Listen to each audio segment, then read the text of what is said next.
देखते हैं ranking and indexes की कैटेगरी, जिसमें डिजिटल पेमेंट्स इंडेक्स रिलीज किया जाता है रिजर्व बैंक ऑफ इंडिया के द्वारा। इसमें बताया गया है कि डिजिटल पेमेंट्स करीब 40% इंक्रीज हुए हैं इन द ईयर 2021, जो कि एक बहुत ही पॉजिटिव ग्रोथ है। Next, district good governance index. ये इंडिया का पहला ऐसा इंडेक्स है जो डिपार्टमेंट ऑफ DARPG के द्वारा बनाया गया। इसमें करीब 20 डिस्ट्रिक्ट्स जम्मू कश्मीर के उन्हें रैंक किया गया और टॉप 3 डिस्ट्रिक्ट्स हैं जम्मू, डोडा और Samba. Next, corruption perception index. इस इंडेक्स में हम कंट्री को कितनी करप्ट है उस बेसिस में रैंक करते हैं, जिसका स्केल 0 to 100 होता है। 0 मतलब हाईली करप्ट, 100 यानी वेरी क्लीन। इंडिया का जो रैंक है वो 85th है विद स्कोर ऑफ 40। इसे रिलीज किया जाता है ट्रांसपेरेंसी इंटरनेशनल के द्वारा। Next, Henley passport index. ये एक ग्लोबल रैंकिंग है कंट्रीज के पासपोर्ट्स की कि वो अपने पासपोर्ट होल्डर्स को कितनी फ्रीडम देते हैं। इसमें इंडियन पासपोर्ट का रैंक 83rd रहा, जो पिछली बार की 90th से ज्यादा था। और यही जापान और सिंगापुर के पासपोर्ट सबसे ज्यादा पावरफुल और स्ट्रॉन्गेस्ट रहे। वहीं पर अफगानिस्तान और पाकिस्तान के सबसे वीकेस्ट पासपोर्ट थे। चलिए अब आगे बढ़ते हैं और देखते हैं अपॉइंटमेंट्स की कैटेगरी। इंडियन कोस्ट गार्ड के नए डायरेक्टर जनरल बनने वाले हैं मिस्टर एस पटनायक, जो कि एक मैरिटाइम लॉ एनफोर्समेंट एजेंसी है। आगे हम देख रहे हैं पाकिस्तान की पहली फीमेल सुप्रीम कोर्ट जज, जो कि आयशा मलिक बनने वाली है। अब नेक्स्ट हम देख रहे हैं एशियन इंफ्रास्ट्रक्चर इन्वेस्टमेंट बैंक के बारे में, जिसके नए वाइस प्रेसिडेंट बनने वाले हैं हमारे इंडिया के former RBI governor mister Urjit Patel. इसी तरह एयर इंडिया के नए chairman and managing director mister Vikram Devdutt बनने वाले हैं। एयर इंडिया इंपॉर्टेंट है क्योंकि इसे recently Tata group of companies ने टेक ओवर किया है। नेक्स्ट, यूरोपियन पार्लियामेंट की नई प्रेसिडेंट रोबर्टा मेत्सोलो है, जो कि यूरोपियन यूनियन के स्मॉलेस्ट नेशन माल्टा से आती है। अगली न्यूज है यूनाइटेड नेशंस के बारे में। रिसेंटली 3 कमिटीज को इंडिया चेयर करने वाला है, काउंटर टेररिज्म, तालिबान और लीबियन सैंक्शंस। इसमें से काउंटर टेररिज्म कमिटी को चेयर करने वाले हैं इंडिया के permanent representative to United Nations mister TS Tirumurti. Next है इंटरनेशनल मॉनेटरी फंड की नई चीफ इकोनॉमिस्ट के बारे में, जो कि है पेरी ओलिवियर। ये रिप्लेस करने वाले हैं गीता गोपीनाथ को, जो कि पहली फीमेल चीफ इकोनॉमिस्ट थी IMF की। अगला काफी इंपॉर्टेंट इसरो के बारे में। इसके नए चीफ बन गए हैं मिस्टर S सोमनाथ और रिप्लेस कर रहे हैं ये K सिवन को। एंड लास्टली ONGC की पहली महिला चेयरपर्सन MD बन गई है अलका मित्तल। ये रिप्लेस कर रही है सुभाष कुमार को। चलिए अब देखते हैं नेक्स्ट कैटेगरी अवार्ड्स की। इसमें गिनीज वर्ल्ड रिकॉर्ड बनाया गया है न्यूमरोलॉजी में बाय JC चौधरी। ये इन्होंने न्यूमरोलॉजी के लिए अवेयरनेस फैलाने के लिए किया। अगला नेशनल वाटर अवार्ड्स, जिसका 3rd एडिशन लॉन्च किया गया जल शक्ति मिनिस्ट्री के द्वारा। इसमें उत्तर प्रदेश ने फर्स्ट पोजीशन हासिल की as the best state category, जिसके बाद राजस्थान और तमिलनाडु आते हैं। नेक्स्ट है इंडिया स्किल्स 2021 के बारे में, जिसमें हम स्किलिंग को डेमोन्स्ट्रेट करते हैं वाया अ कॉम्पिटिशन। इसे ऑर्गेनाइज किया जाता है ministry of skill development and entrepreneurship के द्वारा। इसमें उड़ीसा ने सबसे अच्छा परफॉर्म किया, जिसके बाद आते हैं महाराष्ट्र और केरला। और अगला है मिसेस वर्ल्ड अवार्ड 2022। इसे जीता गया शेलीन फोर्ड के द्वारा, जो अमेरिका से है। बट इंपॉर्टेंट ये है कि इंडिया से नवदीप कौर ने जीता बेस्ट नेशनल कॉस्ट्यूम, जिनका कॉस्ट्यूम इंस्पायर्ड था कुंडली चक्र से। अगला है international association of working women award. ये दिया गया सुष्मिता सेन को, जो कि एक बॉलीवुड एक्ट्रेस और फॉर्मर मिस यूनिवर्स भी है। इन्हें यह अवार्ड एक सीरीज में एक अच्छे परफॉर्मेंस के लिए दिया गया। अगला नेताजी अवार्ड। ये हर साल सुभाष चंद्र जी की बर्थ एनिवर्सरी पे अनाउंस किया जाता है और इस साल farmer Japan prime minister mister Shinzo Abe को यह दिया गया। नेक्स्ट है इंटरनेशनल क्रिकेट काउंसिल्स अवार्ड, जिसमें सबसे important ICC men's cricketer of the year award दिया गया शाहीन अफरीदी पाकिस्तान से, और ICC वुमेन्स क्रिकेटर अवार्ड दिया गया स्मृति मंधाना को, जो कि इंडिया से। अगला है पद्मा अवार्ड, जो मिनिस्ट्री ऑफ होम अफेयर्स के द्वारा दिया जाता है 3 कैटेगरीज में, पद्म विभूषण, पद्म भूषण और पद्मश्री, और ये दिया जाता है प्रेसिडेंट ऑफ इंडिया के द्वारा। इस साल पद्म विभूषण इन 4 लोगों को दिया गया। और लास्टली रेड इंक अवार्ड, इसका 10th एडिशन ऑर्गेनाइज किया गया मुंबई प्रेस क्लब के द्वारा, और इसमें posthumously journalist of the year award दिया गया दानिश सिद्दीकी को, और सीनियर जर्नलिस्ट प्रेम शंकर झा को लाइफ टाइम अचीवमेंट अवार्ड। अगली कैटेगरी है बुक्स एंड ऑथर्स की, जिसमें Gandhi's assassin the making of Nathuram Godse and his idea of India के बारे में लिखा गया है। ये ऑथर की गई है धीरेन्द्र के झा के द्वारा। इसमें नथुराम गोडसे और उन पर पड़े इन्फ्लुएंस के बारे में बताया गया है। अगली है Ratan Tata the authorised biography. ये लिखी गई है डॉक्टर थॉमस मैथ्यू के द्वारा। ये बेस्ड है रतन टाटा जी के ऊपर, जो कि चेयरमैन है टाटा सन्स के। ये एक वेटरन इंडस्ट्रियलिस्ट भी है। अगली है Bose the untold story of an inconvenient nationalist. ये लिखी गई है चंद्रचूड़ घोष के द्वारा।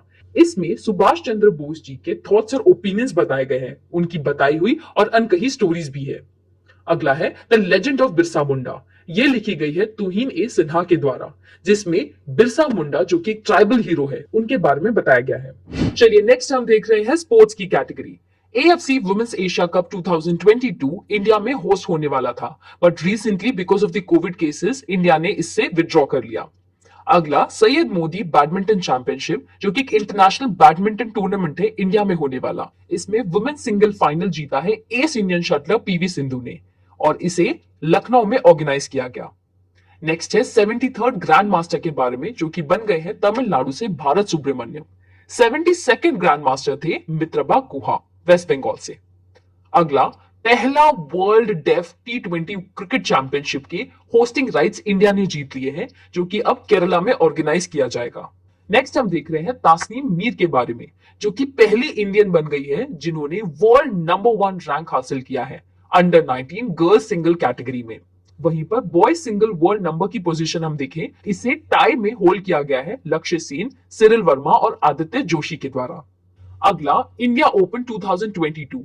इसमें रिसेंटली इंडिया से लक्ष्य सेन ने सिंगापुर के लॉ कीन यू को हराते हुए इस चैंपियनशिप को जीता है। इसे योनिक्स सनराइज चैंपियनशिप भी कहा जा रहा है, जो कि न्यू दिल्ली में ऑर्गेनाइज की गई थी। अगला ICC world test championship ranking में इंडिया ने इसमें टॉप किया विद 14 पॉइंट्स। सेकेंड पोजीशन में टाई है between Pakistan and West Indies और फोर्थ पोजीशन होल्ड की गई इंग्लैंड के द्वारा। And lastly under 19 Asia cup के विनर इंडिया बन चुकी है, जिन्होंने श्रीलंका को डिफीट करते हुए इसे हासिल किया। इंडिया की ये 9th विन है। तो अब हम देख रहे हैं नेशनल न्यूज की कैटेगरी। इसमें पहली न्यूज है उसके बारे में जिसने बहुत हेडलाइंस कवर की, which is about prime minister की सिक्योरिटी ब्रीच। तो रिसेंटली प्राइम मिनिस्टर का कॉन्वॉय पंजाब में 20 मिनट्स के लिए स्ट्रैंडेड पाया गया, जो कि काफी बड़ी बात है। लेकिन इसमें से हमें यह जानना है कि सुप्रीम कोर्ट ने रिटायर्ड सुप्रीम कोर्ट जज जस्टिस इंदु मल्होत्रा को अपॉइंट किया था फॉर द इन्वेस्टिगेशन के लिए, और इसी के साथ रिसेंटली सुधीर कुमार सक्सेना कमेटी भी बैठाई गई सिक्योरिटी लैप्सेस के ऊपर इंक्वायरी करने के लिए। नेक्स्ट है अबाउट इंडियाज पहला पेपरलेस कोर्ट। तो ये बन गया है केरला का हाई कोर्ट, जहां पर अब सभी केसेस सभी चीजें ई मोड यानी कि पेपरलेस तरीके से की जाएगी। अगला है मिशन अमानत के बारे में। आपसे सवाल पूछा जाएगा कि ये किसका इनिशिएटिव है, तो ये इंडियन रेलवेज के रेलवे प्रोटेक्शन फोर्स का एक इनिशिएटिव है, जिसमें रेलवे पैसेंजर्स की खोई हुई लगेज के आपके अमानत को आपको पहुंचाया जाएगा। नेक्स्ट है ISFR यानी कि Indian state of forest report. ये इसकी 17th एडिशन है, जो हर साल 1987 से रिलीज की जाती है bye forest survey of India. इस बार पॉजिटिव रिपोर्ट है कि करीब 2261 किलोमीटर्स का फॉरेस्ट और ट्री कवर इंडिया में बढ़ गया है, जो कि काफी अच्छी बात है। अगला हम देख रहे हैं 216 फुट का स्टैच्यू सेंट रामानुजनाचार्य के बारे में, जो कि 11th सेंचुरी के एक सेंट और रेवोल्यूशनरी सोशल रिफॉर्मर थे। इस स्टैच्यू को स्टैच्यू ऑफ इक्वालिटी भी कहा जाएगा। नेक्स्ट है इंडिया का पहला पैरा बैडमिंटन अकेडमी, जो कि लखनऊ उत्तर प्रदेश में होगी। यहाँ पर हम अपने एथलीट्स को एडवांस ट्रेनिंग देंगे, एडवांस इक्विपमेंट और फैसिलिटीज के साथ। रिसेंटली अमर जवान ज्योति को मर्ज कर लिया गया है नेशनल वॉर मेमोरियल के साथ। अमर जवान ज्योति 1971 के सोल्जर्स को ऑनर करने के लिए बनाई गई थी और नेशनल वॉर मेमोरियल 1947-48 की पाकिस्तान वॉर के सोल्जर्स के लिए बनाई गई। तो क्योंकि हम सोल्जर्स को ही यहाँ ऑनर कर रहे हैं, इसलिए इन्हें मर्ज कर दिया गया है। अगले 2 नए दिन को अनाउंस किया गया। 26 दिसंबर को वीर बाल दिवस मनाया जाएगा, जो कि वही दिन है जब साहिबजादा जोरावर सिंह जी और फतेह सिंह जी ने मार्टियरडम अटेन की थी। अगला है स्टार्टअप डे, जिसे 16 जनवरी को सेलिब्रेट किया जाएगा। यहाँ हम स्टार्टअप्स को सेलिब्रेट कर रहे हैं, इनकी ग्रोथ को और इनके अचीवमेंट्स को। नेक्स्ट है इंडिया का पहला ओपन रॉक म्यूजियम, जो हैदराबाद में खोला गया। यहाँ करीब 35 डिफरेंट टाइप्स के रॉक्स हैं, जिनकी एज 3.3 बिलियन ईयर्स से लेके 55 मिलियन ईयर्स तक है। And lastly green energy corridor का फेज 2 भी अनाउंस किया गया, जिसका टोटल आउटले करीब 12,000 करोड़ है और ये 7 स्टेट्स में इंप्लीमेंट किया जाएगा। अगली न्यूज हम देख रहे हैं इंटरनेशनल कैटेगरी की, जिसमें पहली बात हम कर रहे हैं ऐसी कंपनी की जिसने हिट की है 3 ट्रिलियन का कैप। ये बन गई है पूरी दुनिया की सबसे वैल्यूएबल कंपनी, और ऐसा करने वाली पहली कंपनी है एप्पल, जिसके हेड है टिम कुक। नेक्स्ट है इनइक्वालिटी किल्स रिपोर्ट। ये रिलीज की गई है ऑक्सफैम इंडिया के बारे में, जिसमें इंडिया कितना एक अनइक्वल कंट्री है इन टर्म्स ऑफ वेल्थ के बारे में बताया गया है। जिसमें ये बताते हैं कि टॉप 10 पीपल होल्ड करते हैं 57% ऑफ द वेल्थ और वही बॉटम हाफ सिर्फ 13% होल्ड करते हैं। नेक्स्ट है इंफिनिटी ब्रिज के बारे में। ये एक आइकॉनिक ब्रिज है जो दुबई यूएई में इनॉग्रेट किया गया। ये बेसिकली सिंबलाइज करता है दुबई की अनलिमिटेड एम्बिशंस को। अगला है पहले इंडियन के बारे में जिन्होंने नासा के प्रोग्राम को कंप्लीट किया। ये एक यंग बच्ची है आंध्र प्रदेश की, जानवी डांगेटी, जिन्होंने नासा के international air and space program को कंप्लीट किया और ऐसा करने वाली ये पहली इंडियन है। अगला है पहले यूएनडीपी यूथ क्लाइमेट चैंपियन के बारे में इंडिया से, और ये बन गई है प्राजक्ता कोहली, जो कि एक कंटेंट क्रिएटर है ऑन यूट्यूब एंड इंस्टाग्राम। इनका काफी कंट्रीब्यूशन रहा है mental health and women's right की तरफ, जिसकी वजह से इन्हें यह डिस्टिंक्शन दिया गया। नेक्स्ट है आर्टिफिशियल मून के बारे में, जो अर्थ पे बनाया गया है, जो ग्रेविटी को भी डिसअपियर कर सकता है।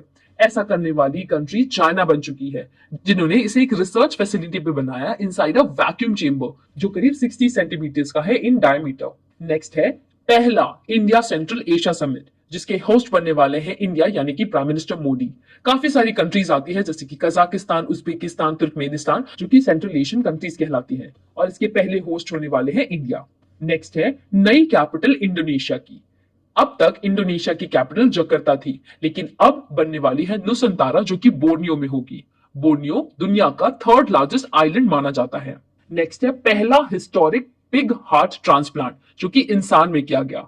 पिग के हार्ट को इंसान में ट्रांसप्लांट किया गया। ये अपने आप में काफी फनी है, बट अगर हम इसे सही तरीके से ट्रांसप्लांट कर पाए तो ये ह्यूमैनिटी के लिए एक काफी बड़ी फीट और अचीवमेंट हो। एंड लास्टली पहली वुमेन ऑफ कलर जिनका यूएस क्वार्टर में फेस प्रिंट किया गया है, वो बन गई है माया एंजेलो। ये ऑथर है of the autobiography I know why the caged bird sings, and she has now become the first black woman to